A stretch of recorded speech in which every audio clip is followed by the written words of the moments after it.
Namaste. This is Sacredowl with another chapter of Real Talk by Sacredowl. Today I want to share my thoughts with you about programming, childhood programming, adult programming. When we're born from the age of 0 to about the age of 7, we're open books. We're like this empty computer that needs to be downloaded, all this information. And in those years, that's when most of our programming occurs, and that's when we start to carry on after the age of 7, all the habits that we learn at the first 7 years of our life. But that doesn't mean that you can use the excuse that it's my parents' fault that my life is so messed up, or it's my environment's fault. No, it's your responsibility because of the habits you have, and not recognizing that those are some of the habits you need to change. Now, in that, we have to understand how programming works. Programming works with constant hypnosis. As a child, you get taught A, B, C, D, E, F, G, H, I, J, K, and you keep and over and over and over again. Like with me in Catholic school, I got programmed with the Our Father. Our Father who art in heaven, hallowed be thy name, thy kingdom come, thy will be done, as it is in heaven, blah, blah, blah. And I say it over and over again, it becomes this chant, it becomes a programming. Well, with that kind of programming, it taught me to pray all the time in using Our Father and that. So I've done different techniques because I'm not in that mood anymore doing the Hail Marys and stuff like that. And I'm not knocking it. Hey, knock yourself out. That's what you want to do. That's awesome. Because you're praying, at least you're talking, you're communicating. So there's nothing wrong with that. But that doesn't fit my lifestyle anymore. My lifestyle is a little bit different. I like different things. So I pick up different chants to do, different programs to do that help me to get that sense of serenity that I'm looking for.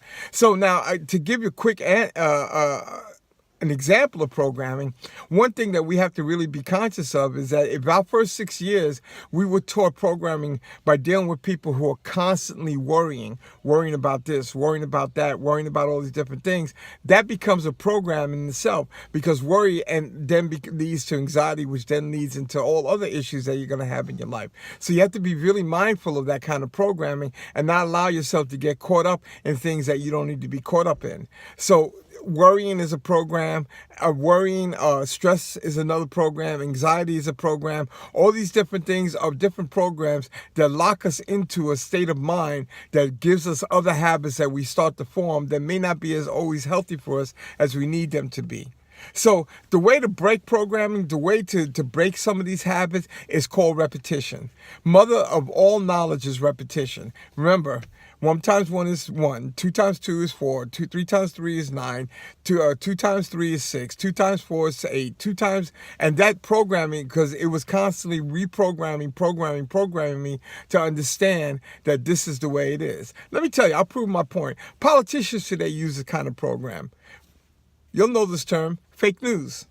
Fake news, fake news, fake news. All the news is fake. Fake news, fake news, fake news, fake news, fake news, fake news. And after a while, you start to believe it because you hear it so damn much that you start to believe that the news is fake. Not necessarily it is. And again, my opinion about that is not important. But the point is that if I'm in the leadership role and if I keep repeating myself over and over again, you're going to start to believe me.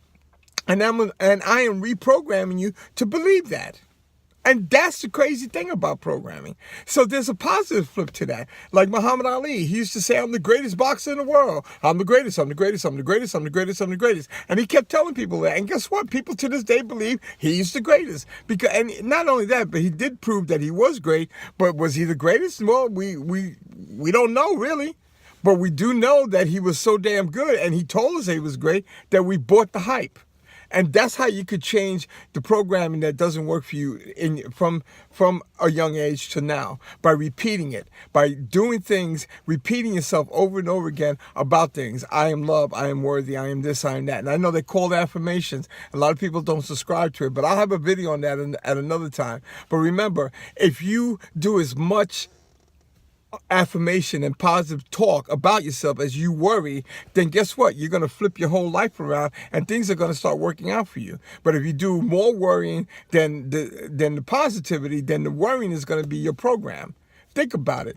Reprogram yourself. Start bringing habits into your life that are worthwhile, and start programming yourself to believe in who you really are, and believe that you're worthy of things, and stop worrying about so much stuff and stop stressing it out, because that's a whole ugly program in itself. Listen, I hope I helped you. I'm Sacred Owl. I love you. Subscribe somewhere on this, I don't know, somewhere in the video. Hit the like button, hit the love button. That'd be great. Awesome. Whatever the case may be. Peace. I love you. Have a great, great day.